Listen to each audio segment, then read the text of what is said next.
So I present our work, RASSA, which is a pre-alignment architecture that uses resistive technologies for DNA long read map. And this work was also won a silver medal in the last SC conference, and it's published in the Micro in this current issue of January. Okay, let's start.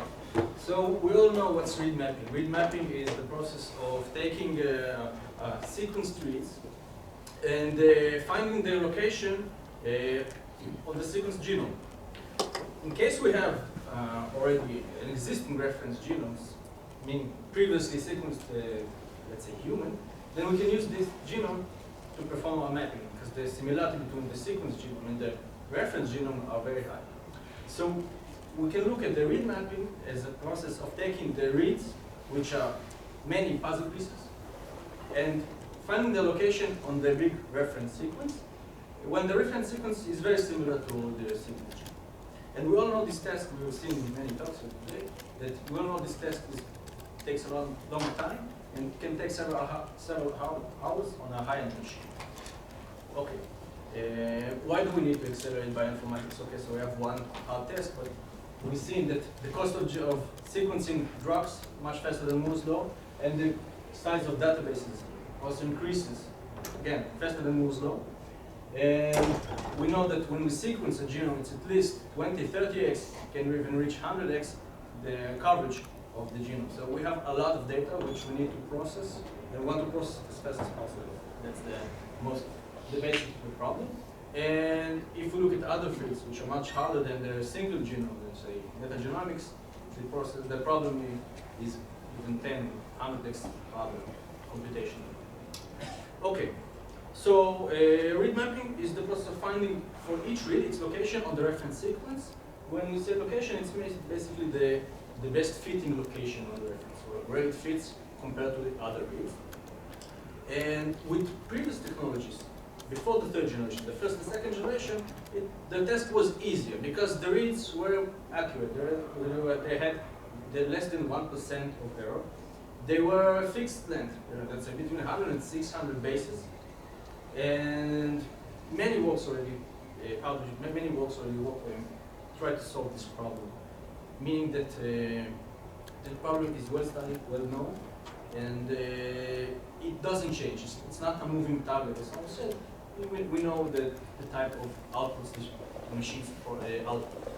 But with third generation sequencing, the situation is different, because with third generation sequencing, we have varying lengths of reads, meaning they can be from hundreds of bases until more than tens of thousands of bases, and with varying lengths. The most prominent, the two technologies for third generation sequences are nanopore technology, but also nanopore technologies is one company. The other company is Pacific Biosciences. Pacific Biosciences has a product since 2010. So they're newer than the second generation sequencing, but still, as I mentioned, these are moving targets because the technologies continue to develop. We add to the varying lengths the high error rates, which can be 15 to 20%. The error rates are reducing, but still they are pretty high. And with the changing technologies and changing error rates, it's a moving target. It's hard for us to develop one heuristic to perform good read mapping on all outputs. So our approach is to find a good algorithm and good architecture, fast architecture, to perform the read mapping on these varying outputs. Okay, how do we do that? We looked at the simplest algorithm possible: shifted, sliding window, Hamming distance. So we basically take a chunk from the read. The reads are invariant, so we take a fixed size chunk. We compare the Hamming distance, or we compute the Hamming distance of this chunk compared with the reference sequence, but with all locations. So we start to compare the Hamming distance. And wherever we find a Hamming distance lower than some threshold which we previously compared, we mark this spot as a high importance, basically the mapping location for the read. So this is only a chunk, but since this chunk is lower than the threshold, we mark this location as the mapping location for the entire read, even though it's only a chunk, which works well. I'll show the results later. So this is our approach. Compute sliding window Hamming distance of our read across the entire reference sequence. and find locations which are below a predefined threshold. How do we do that? We want to use emerging technologies in our architecture. We want to examine or research how these technologies can help us in our to solve our problem. So memristors, for anyone who doesn't know, are devices, are non-volatile devices that can change the resistance with applied voltage. Meaning, if we apply a voltage higher than some thresholds, the memristors, let's say, flip the resistance and become from, let's say, high resistance to low resistance device. The importance of these devices is this: they are seamless compatible and they can be manufactured between the metal layers above the silicon, and they have very small footprint, 4 squared. So we can place a lot of these memristors on chip above the silicon, which means they don't take area from us. These like bonds, like extra memory. And we now want to see how can we use these memristors to solve the problem. In addition to all these 3 features, I mentioned that they are non-volatile. So we want to use this non-volatility to write once and reuse the written value to perform our computations. Okay, how do we use memristors? One bit cell in our architecture has 1 memristor and 2 transistors. The memristor stores the reference sequence, the value. In our case, 0 means low resistance, and logic 1 means high resistance. The applied pattern is applied on the bit line of the selector transistor, the top transistor. Okay, so we have the reference sequence stored in the memory store, and the applied pattern, the chunk of the read, applied on the gate of the selector transistor. How does it work? Let's say we have stored 0 in 1 bit cell, and we perform a comparison. So we have 2 cases, mismatch and match. This is only for 1 bit cell. In case of a mismatch, we pre-charge the match line, apply the pattern on the selector transistor is on, and then we'll have a charge flow between the selector transistor and the bottom transistor. The parasitic resistance stores or receives some charge, and we'll have charge flow from the match line to the parasitic resistance. In case of a match, we won't have this charge flow. We pre-charge the match line, but since the selector transistor is off, we won't have charge flow. And we want to use this feature to perform the Hamming distance. How do we do that? We take 4 such bit cells, since we have 4 DNA bases, and we code with one hot encoding the 4 DNA bases. Each bit cell represents a different base. And when we perform the comparison, we pre-charge the match line, and wherever we have a mismatch, we will have a charge flow to a low resistance memory store. Wherever we have a match, the applied pattern of the one will be on a high resistance memory store, and we won't have a charge flow through that transistor, through that memory store. If we put many such bases, several such bases in one block, let's say 15 in this case, then for every number of mismatch, we have a different voltage level of the match line. So basically, we encode the number of mismatches with the varying voltage levels. Our architecture wants to use this feature to build a large chip.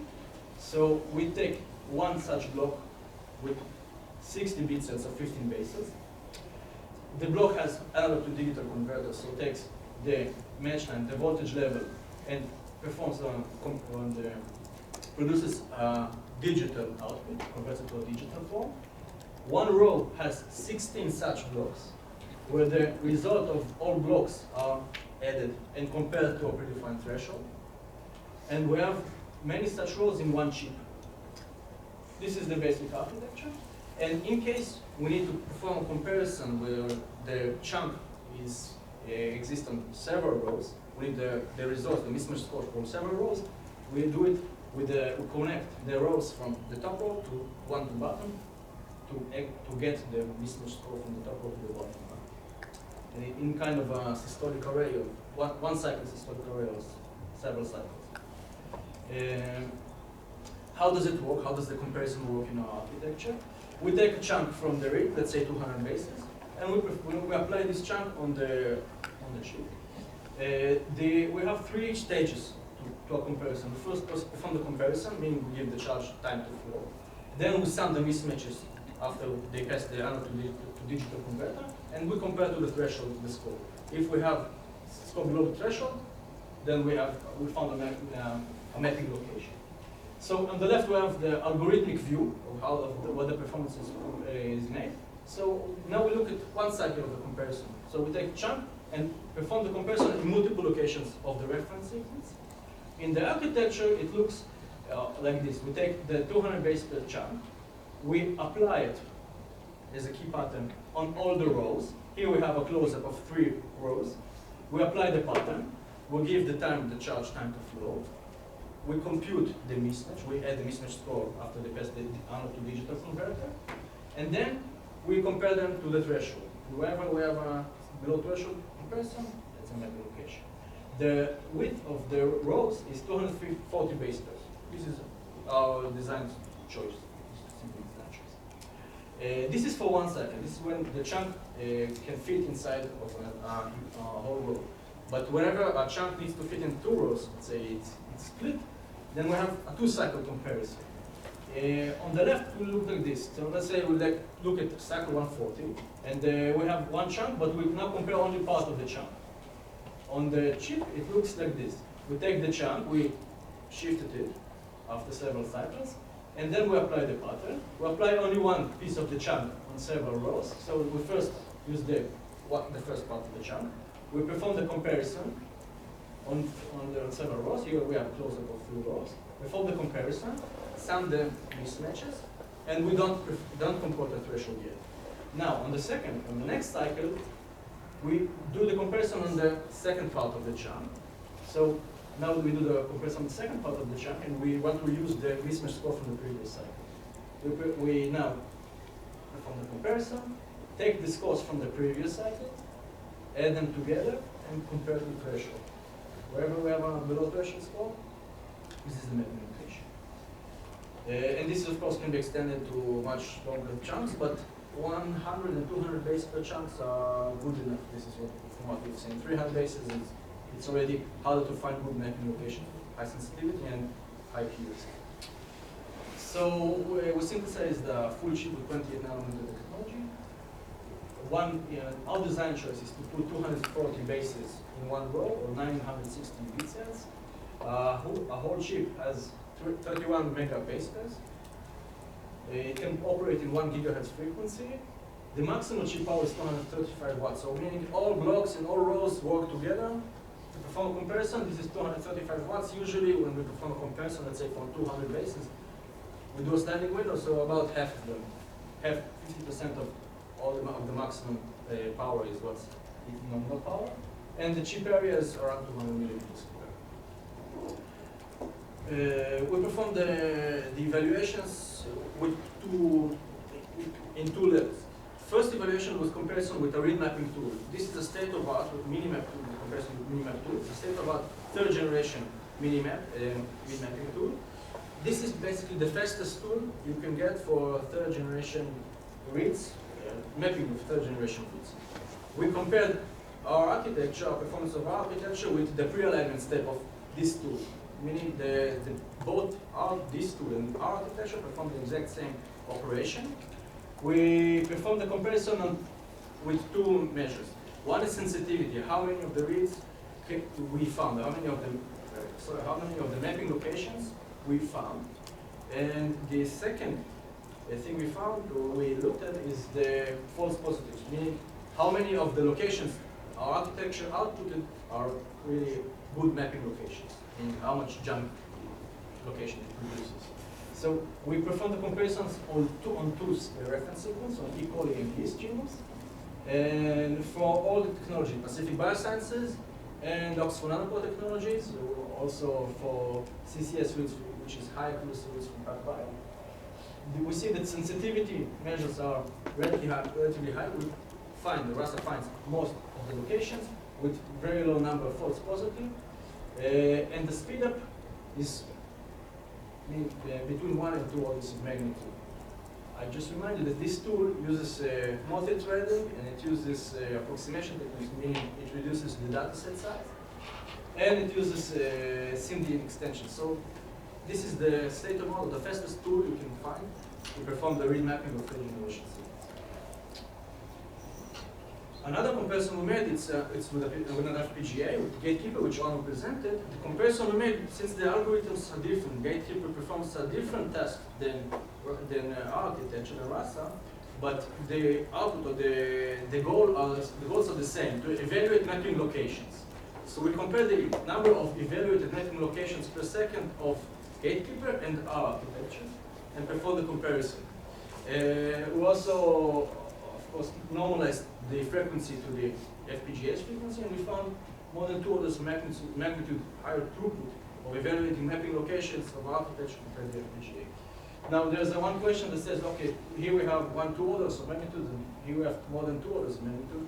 The reason is that the Minimap tool, the tool here, produces an approximate output. So this is an approximate algorithm, it's not exact. Let's say Gatekeeper is exact. And since this is an approximate algorithm, it can provide much faster, or very fast performance, very high performance, even compared to an FPGA. And that's it, I'll conclude. The increasing the database sizes and the slowdown of Moore's law has forced us to look at other approaches for acceleration. Our architecture here, RASSA, is one example of that. Emerging technologies might provide the next 100x or next orders of magnitude improvement in performance and power performance. And these emerging technologies can also allow new architectures. And as with deep learning, as we've seen with deep learning in recent years, the specialization might be the answer to accelerate bioinformatics for the next orders of magnitude. We've seen several rockets, so Jeremy's work today. But we need more work and more research in this area. And of course, with such architectures, new challenges emerge, like say programming, how to program them, how to exactly design the architecture, design space exploration, and of course we need to test the correctness of the architectures. And that's it. Thank you. Okay, questions? Yeah, so how accurate are those memristors? So when you have one that's high resistance as a one or low resistance as 0, to what tolerance? Are they all within 10% of one another, or can you get one that's really a 0 and some others that may only be half the current? That's a good question, because it also depends on the technology. That you use ReRAM, PCM, there are many variations here. And we know that also this area is still being researched. We know that there are technologies that allow you high, let's say, high ratio between the very high resistance and the low resistance. Even if you have variation in the high resistance, it's still okay, it's still good enough to receive that. But it's still a research, and I don't have an exact solution. If you have you're basically detecting number of mismatches by counting number of low resistances, and if some are pulling a lot more current than the other, that's not going to be the number. It could be, one looking like 3 of them. Yeah. I mean, you say even if we have resistors with not that high resistance, still we have chargeable. Yes, you're right. And we made an assumption that the ratio between the high resistance and low resistance, even if you vary them, they're relatively high. Yeah, I actually think that's not the parameter that matters to you. I think the parameter that matters is what is the % tolerance of the low resistance. Because you're basically counting how many of those. If that % tolerance isn't very tight, that's not an accurate count. Exactly. And this is why we also need to choose the technologies when we apply it. Correct. Right. More questions? Done? So you mentioned that RASSA is good for mismatches and your mechanism supports mismatches. Is it possible to support indels too with modifications to algorithm or? This is we present it as a pre-alignment step. Right? We don't do alignment with this architecture. Support indels might be like maybe one approach, maybe like the shifted Hamming distance when we do comparison of multiple locations, with varying bases. But it can be researched. I think finding indels with this architecture is pretty hard because it's also an approximate result, not an exact one.